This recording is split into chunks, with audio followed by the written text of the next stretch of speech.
Hi team. I was spurred on this week by Joshua's conversation, his email about just 50 days left to the training and the encouragement to begin those conversations with friends about attending.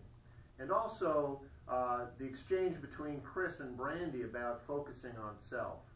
And what I wanted to talk about today is just some of the do's and don'ts or how to approach those enrollment conversations. And I thought I'd start this way. In my experience, the normal approach to these conversations goes something like this. You go out to a friend and say, you know, do you remember a couple months ago I went to that training and had that really powerful experience? Well, I was just, there's another one coming up, and I really think that you should do that training and you'll get a lot out of it. And so the focus, now obviously that is probably a little bit condensed, but in flavor I think that's in general how those conversations start. You refer back to your experience and then suggest that your friends might want to do it. Now, so unfortunately, that conversation really falls into the do-have-be pattern. Do the encounter training so you can have an experience like the experience I had so that you can be different.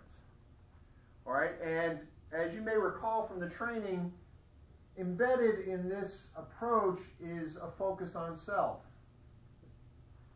unavoidably. All right, do the encounter training to have some an experience, some results, so that you can be different, be changed, be happy, be whatever. All right, so the focus is on self, and so it's unavoidably going to have pitfalls. And so what I'd like to suggest is that much prior to this do recommendation, you have to move back to the be. And that requires having some conversations with your friends about, perhaps more deeply than you've had before, about who they want to be. What is their vision of life? Who do they want to be? What is important to them? In order to move this direction from the do to the be, you might have to confess that you have been self-centered, that you have been in the relationship in a way that has kept it shallow. You might have to enroll them in the idea that having those deeper conversations is going to be something that's valuable to them and enjoyable, and will be something that would deepen the relationship so that you can be better, closer friends or acquaintances. Now, I'm not suggesting that you only have to talk to good friends about this, but so you're going to have to be honest about the nature of your relationship, how you have been together, in order to get to the place where you can recommend the encounter training as something that actually fits into who they are and what they value, their sets of values in their life, and how, and then you can move into a conversation about doing the encounter training, being a participant will help them accomplish what they aspire to have and to be on this level. All right, so you might have to confess, you know, I haven't been as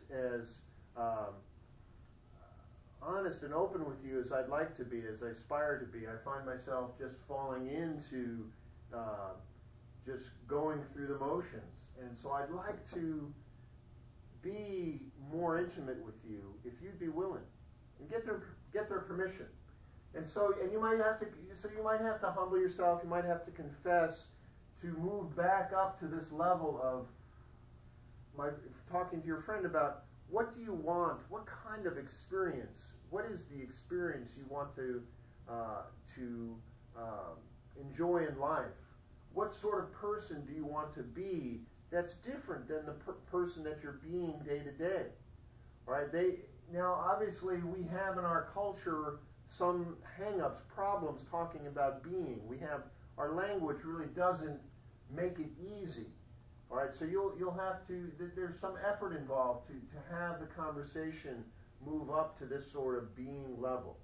Then out of that conversation of who do you want to be in life, together with me, with others, just by yourself, then the training, the encounter can be something that makes sense for them.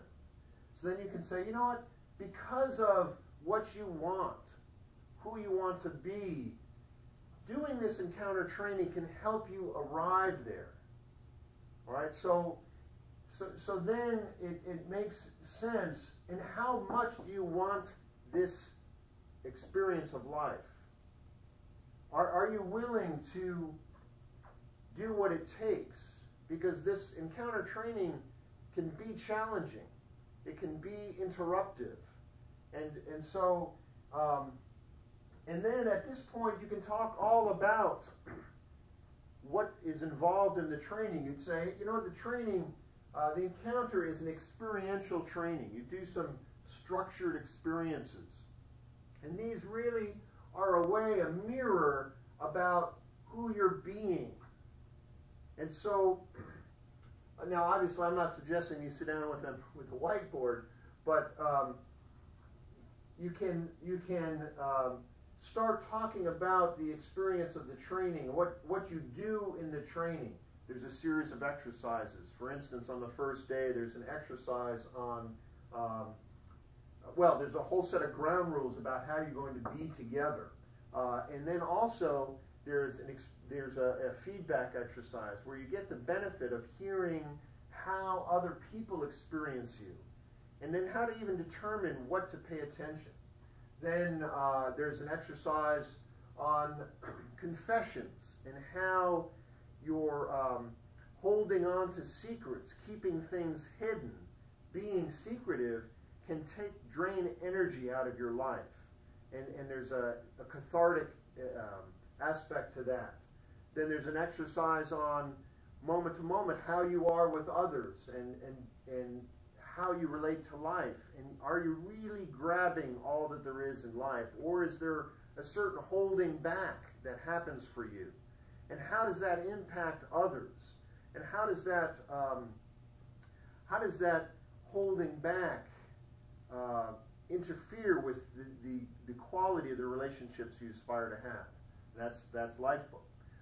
Then you can talk about, there's an exercise on giving and taking, and how moment to moment, depending on how you are focused in life, either you're giving or taking. And given the world we live in, the default mode is taking, and the fruit of taking versus the fruit of giving, and what's important and valuable about both of those. And then there's an exercise on how you, forgiveness, particularly related to your mother, your father, maybe a third person whom you struggle to forgive, and how that forgiveness is a moment-to-moment way of being in the world versus a one-time act. And so you can talk all about what you do in the training in the context of, again, what do they want, what do they aspire to have, and then you can say, and out of that, you can expect to have powerful results. And so the so then you can reflect these results as being what they said they want to have as far as who they want to be in life.